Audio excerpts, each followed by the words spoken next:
Siemanko, witam Was serdecznie z pięknej, dzikiej Alaski, pokrytej śniegiem. 2 dni temu spadł śnieg i kurde, pogoda nam się zmieniła i niestety pokrzyżowała troszeczkę nasze plany odnośnie nagrywania, no ale trudno. I z tego miejsca chciałbym Was zaprosić na wywiad, który przeprowadzę z Iwarem. Iwar posiada swój kanał na YouTubie i właśnie tutaj żeśmy się poznali na kanale na YouTubie. Zostawił mi komentarz pod moim filmem, zaczęliśmy rozmawiać, później mailować, a następnie przerzuciliśmy się na WhatsApp. W międzyczasie Iwar zaprosił mnie właśnie na Alaskę tutaj, więc przyjąłem to zaproszenie, jestem, a teraz zapraszam Was do wywiadu z Iwarem, którego ja nazywam szefem Alaski i szefem survivalu na Alasce. Także miłego oglądania, dajcie znać, jak Wam się podobał.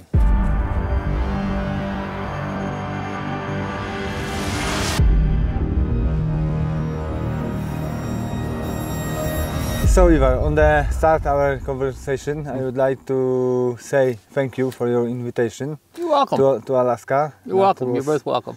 A very great time. It's the end of our trip The last day. to Alaska, but I hope so, and I'm really sure we'll meet again. Could you introduce yourself? My name is Evara Bergmann. I've been in Alaska for 17 years, and if it happens up here, I've probably seen it. I have a channel called Evasion Survival Alaska, and on that channel, I concentrate on survival of a mobility nature, survival on the move. I prepared, as you know, I prepared to you few questions. Okay, so the first question is, how long have you been involved in survival? I've been into survival since I was a child. My father used to take me to the mountains, hunting, fishing, camping, all that good stuff. And then I guess it really got into my life, I guess, around the 9/11 attacks. And I've been into it ever since. And it's evolved from just hiking and camping to Evasion Survival Alaska, which is focused on mobile survival. This, I think, is this very similar history like mine, because my start with the survival was the same like yours, because my father also took me to the river and hunting the fish and built some camp, sleeping on the overnight in tent. So I think our history is very similar on the Yeah, I agree. beginning.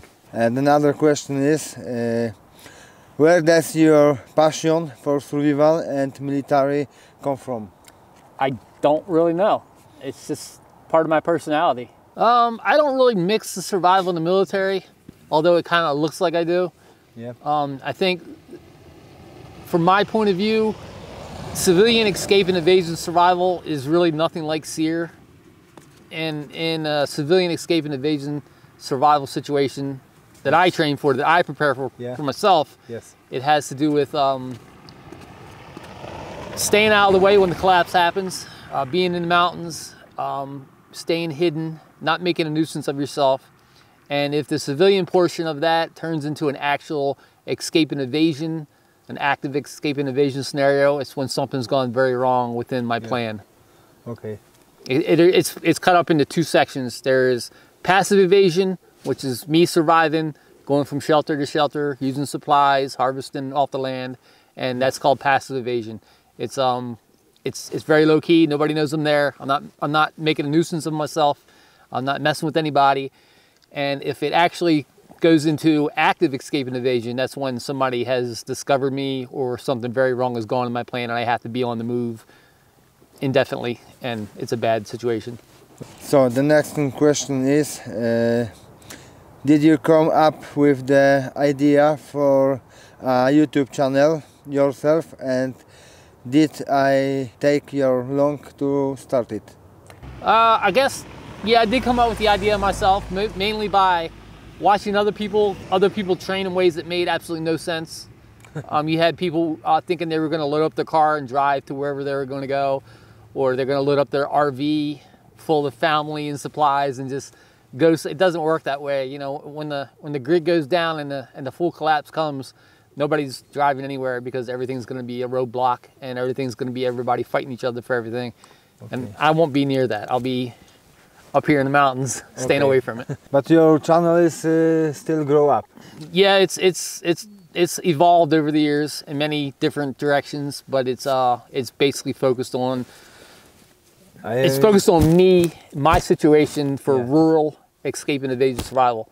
Other people can take from it what they need to apply to whatever plan they have, but the plan is mainly focused around me in this area of Alaska. Yeah, understand.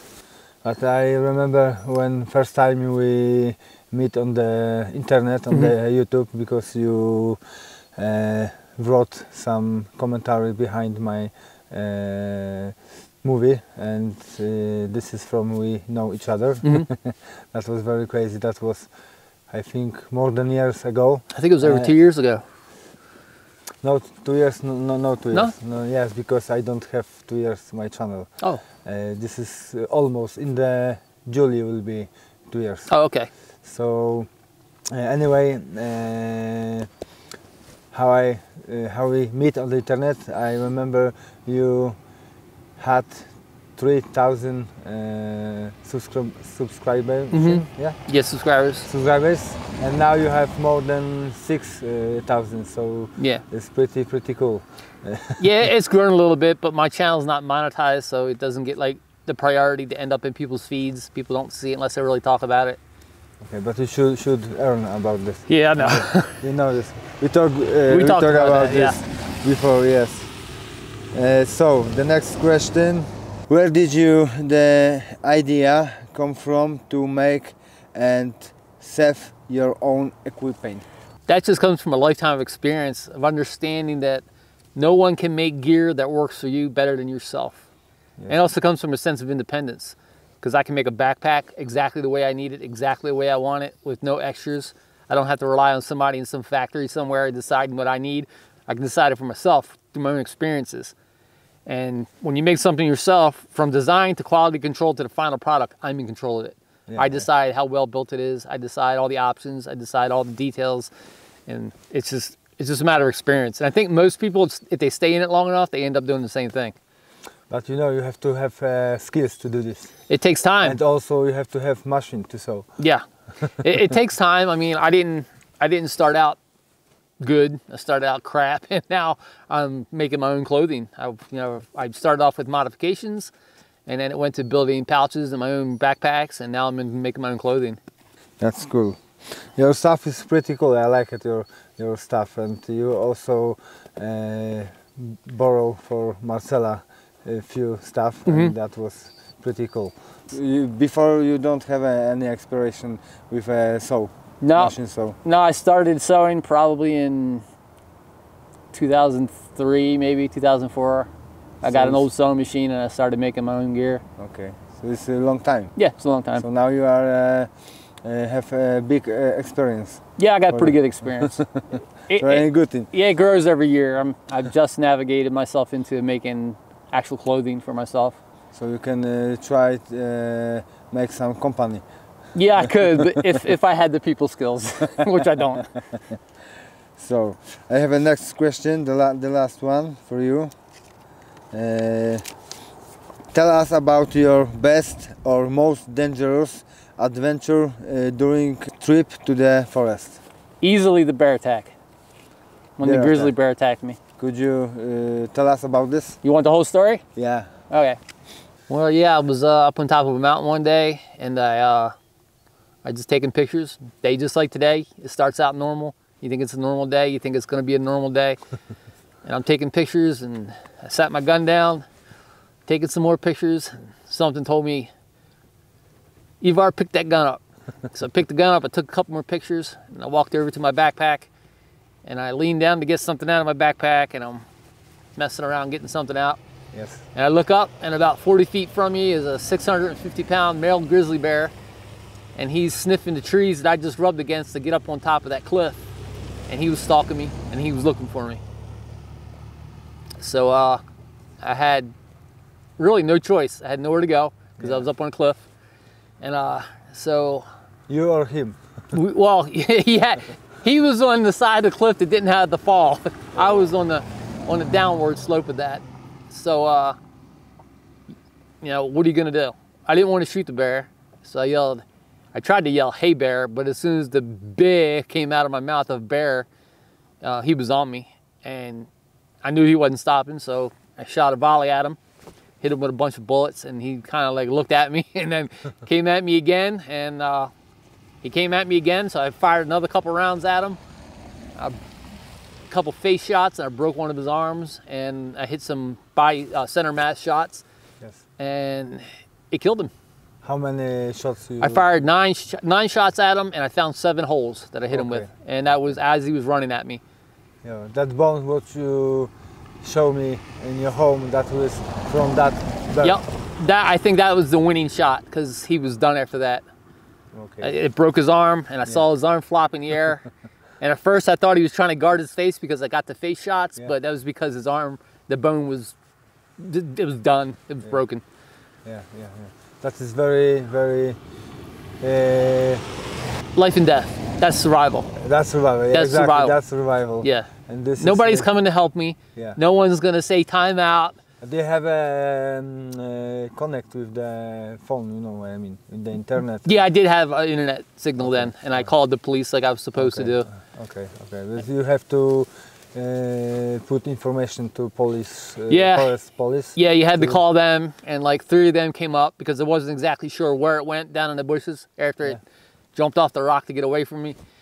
But it was right there. I mean, it didn't really go anywhere. It just disappeared on the other side of the rock, but I wasn't going to go look by myself.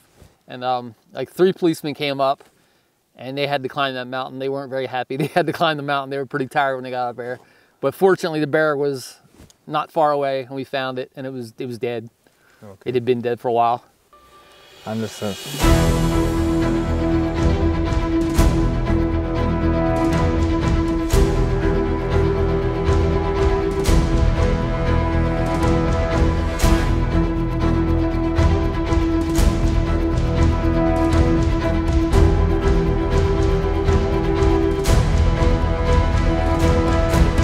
Okay, so right here I'm standing right where the bear was when I saw him. That's Olaf. So with my stride, 1, 2, 3, 4, 5, 6, 7. He stopped here with the first volley. 1, 2, 3, 4, 5, 6, and he stopped here, and that was about right where the little white flower is. And then he fell over that. Wow. Okay, so I don't have any more questions. Maybe you want to say something more? Want to add something? Well, in general, if you wanna be a survivalist, you got to get out there and train and put yourself in the mix. Yeah. It doesn't happen by watching YouTube videos. It doesn't happen by acting like other people. It happens by taking your body and your brain and going out there and making it happen. That's the only thing that's going to make it happen. Shiny gear isn't going to make it happen. Latest and greatest isn't going to make it happen. You have to get out there or it ain't going to happen. And collect your experience. Experience. It's all in the experience. Yeah. So just you have to do this. You have to do it. There's no other way. Yeah, exactly. I have the same main. Yeah, it's, Thank you. There's no way around it. People think they can buy their way out of it. People think they can watch YouTubes and know stuff, and it's just, and that's it. It doesn't work like that. Both expensive items for survival equipment, but this is not all. No, it's not all. When I first got to Alaska, I started out with absolute, complete, rotten garbage gear. I mean, I had nothing when I got here.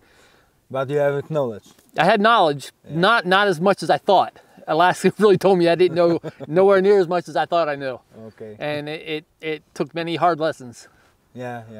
The first trip you told me about your first trip when you go to the mountains from the forest. Yeah. And the military helicopter have to back you to your home. Yeah. Was very sick. I got some. I don't know what exactly made me sick. They suspected maybe I got some bad water, but I don't know. But I was vomiting, like just throwing up constantly. I was dehydrated, and I got one text out, and my phone, the battery in my phone died trying to reach a tower to connect with for that text, and I didn't know if help was coming. A couple minutes later, no, about an hour later, I got a text back, which really surprised me because my phone was supposed to have been dead. And they said help's on the way. And I just laid there until the army came in with their helicopter and picked me up and took me to the hospital. That story is also pretty cool. Yeah, because I died. Survival. Like yeah, survival. if they hadn't have found me, I would have died. Yeah. I was severely dehydrated to the point where I was hallucinating.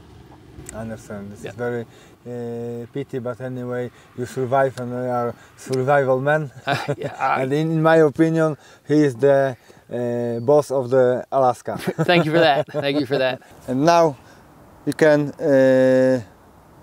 watch that beautiful view. It is a beautiful view. It's a beautiful view. Yeah. Except when you see a storm rolling this way and you're up on top of the mountain and you got to get out of here, then it's not so beautiful because then you're trying to outrun a storm. If somebody can, if something can kill you, it's not very good. No, it's not very good. It's not a good view. And Alaska has 18 ways to kill you before it even thinks of an idea. How many times you can really lose your life here? I've almost lost my life quite a few times. Few times? Yeah, quite a few times. I mean, hypothermia, 45 degrees below zero, helicopter rescue, bear attack, multiple bad bear encounters where shots were fired. I mean, it never stops. And I had this rule that if you go out enough times... TIA, this is Alaska. TIA, this is Alaska. And it's like if you go out, like say 20 times and nothing happens, you know that pretty soon something's going to happen. It's just life. It's like just the wind blowing right now. It's going to happen. Yep. But you never know what it is. It could be a lynx running out in front of you. That's simple. Or it could be a moose chasing you down the mountain. Never know. TIA. Know. Yeah. This is Alaska. Thank you for your investigation again, for our interview. Thank you so much again for your hospitality. No problem. Hospitality. Hospitality. I can't say this. No problem. It's very hard to say for me. So anyway, thank you so much. I invite you to Poland. We're going to see if we can make that happen in December. Yes, I hope so. We will see. We did next interview in summertime here and next in wintertime in Poland. Sounds like a plan. Yeah. So thank you for now. Thank you for your time, and I wish you a lot of safety trips to wild of Alaska. Thank you. Thank you so much. You'll be back again. I see it in your eye.